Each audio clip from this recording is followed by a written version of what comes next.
ஸ்ரீகாந்த், ஸ்ரீகிருஷ்ணா. கிருஷ்ணா 2 பேரும் வந்து போதை கடத்தல் மருந்துல இப்போ மாட்டிக்கிட்டு அமலாக்கத்துறை விசாரணையில் இருக்கு. அவங்க ஜாமீனில் இருக்காங்க. இப்போ இந்த போதை மருந்து நான் ஏற்கனவே பேசியிருக்கேன். இந்த வெளிநாட்டு போதை மருந்து ஏன் நடிகர்கள் பயன்படுத்துறாங்கன்னா அதோட தினோண்டு விலை 12,000 ரூபா. எவ்வளவு? 12,000. ஆமாம். அது நாக்கில் தடவிட்டோன்னா கிட்டத்தட்ட 10 நாள் அப்படி போதையில் மிதக்கலாம். இதில் என்ன ப்ளஸ்ன்னா அந்த போதை மருந்து சாப்பிட்டா பசிக்காது.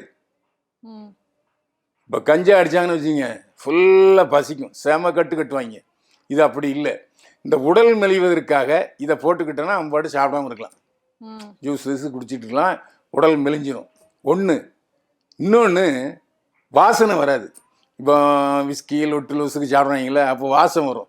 ஸோ இந்த தண்ணி அடிச்சிங்கன்னு தெரியும்.